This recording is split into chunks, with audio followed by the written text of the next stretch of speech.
starts now. Well, a good Sunday morning, and thank you so much for joining us. I'm Ashley Jones, and joining me at the desk this morning is our meteorologist, Chandler Jordan. And Chandler, I hear we are in store for another beautiful day. Oh yeah, well, you heard right. It was nice yesterday. We're gonna have another nice afternoon ahead of us once we get into the second half of our day. And temperatures, this morning they were comfortable for us across the Midlands. We had some upper 50s and low 60s, and now as we get closer and closer to the afternoon, temperatures starting to climb into the low and mid 70s. We're as warm as 75 right now in Orangeburg.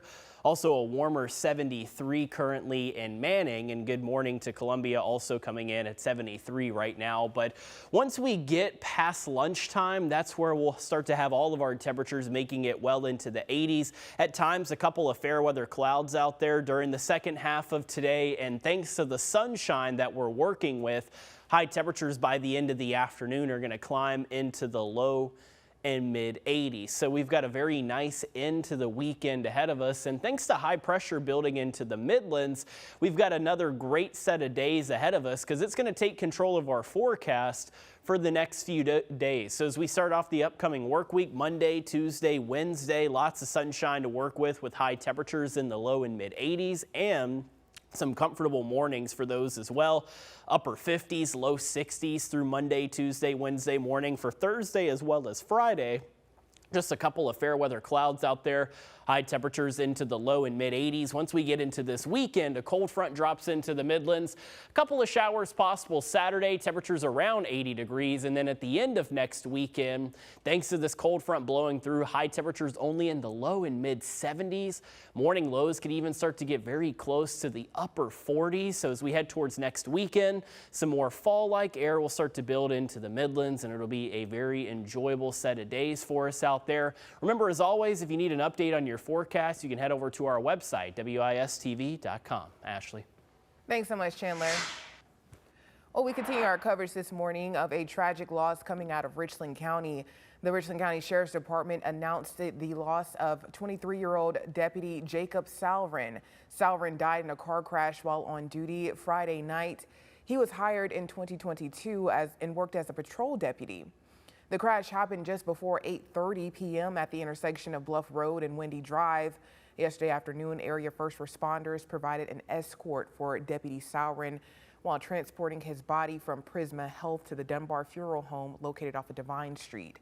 A memorial for the deputy was set up outside of the Sheriff's Department, and it's still standing today. It includes a cruiser with pictures of him. We caught up with one woman whose husband works at the Sheriff's Department as she paid her respects.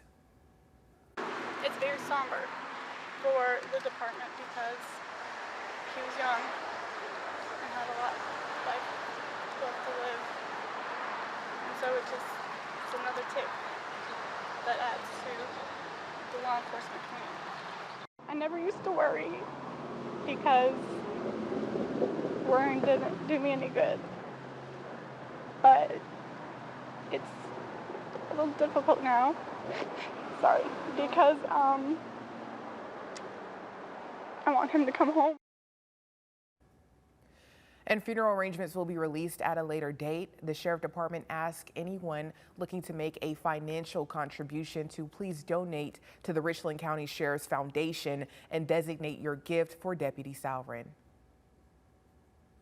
We're honoring another Midlands fallen hero. It's been 8 years since Officer Greg Aaliyah of Forest Acres Police lost his life in the line of duty. Officer Aaliyah was shot dead at the Richland Mall while trying to apprehend a dangerous suspect. He left behind a son and his wife, Cassie. Since her husband's death, Cassie has dedicated herself to advocacy work through the nonprofit Serve and Connect, which aims to foster positive change by building relationships with law enforcement and the community. The Gamecocks return to the road to face a Tennessee team with revenge on their minds. Sports Director Rick Henry breaks down the action from Knoxville. If the Gamecocks were going to beat Tennessee, they needed to play a nearly flawless game.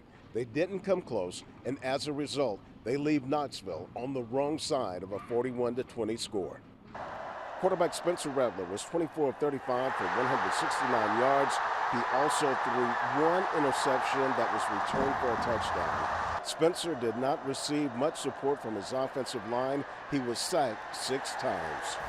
Did not play well enough to win the game. When you're on the road in the SEC, you've got to capitalize on your opportunities, and we didn't do a great job of capitalizing on our opportunities tonight. But just couldn't find a rhythm, and you know, we just got to clean up. Like, we're 2-3 right now, but it doesn't feel like we're 2-3 because offensively we've been playing really well. That was our first test where they kind of matched how we've been playing, and credit to them, they did a great job. It was like their Super Bowl tonight, so congrats to them. The Gamecocks also had problems sustaining drives. On 3rd down, they were 2 of 14. 4th down, 2 of 5. 4th down, inches. Can't get 6 inches on the 4th down. It's disappointing. Field position was tough all night. We're a 2-3 team right now, and we're better than a 2-3 team. But that starts with me as the head coach. You are what your record says you are, and right now we're a 2-3 team that had a lot of opportunities tonight to make plays, and we didn't get it done, and it was disappointing. The Gamecocks now get a much-needed break. They'll be off next weekend. They'll return to action October 14th when they host Florida for homecoming. On the road with the Gamecocks in Knoxville, Rick Henry, WIS News 10 Sports. Well, turning to national headlines. Government shutdown averted. Paychecks will keep flowing to federal workers, and critical programs can keep running after Congress came together late last night on a surprise short-term funding deal. Alice Barr has the latest. Motion to reconsider is laid on the table. With 3 hours to spare before a midnight shutdown deadline, unexpected relief in the halls of Congress. I have very good news for the country. Democrats and Republicans have come to an agreement, and the government will remain open. The bill is passed. The Senate passing a short-term funding deal that came together in the House at the last minute to prevent a government shutdown. Republican House Speaker Kevin McCarthy defying hard-right members of his own party by putting a bill on the floor that extends government funding for 45 days without adding spending cuts or new border security policies. It passed with more Democratic votes than Republican. When are you guys going to get over that it's all right that you put America first? That it's all right if Republicans and Democrats join together to do what is right? The move could push conservative hardliners to follow through on their threats to try and kick McCarthy out of the Speaker's job. If somebody wants to make a motion against me, bring it. There has to be an adult in the room. One Democratic senator initially objected to the deal because it does not include funding for Ukraine, but leadership is promising to take that up separately. I'm confident the Senate will pass further urgent assistance to Ukraine later this year. Urgent priorities yet to be resolved, with 45 days to go until the next shutdown deadline. In Washington, Alice Barr, NBC News.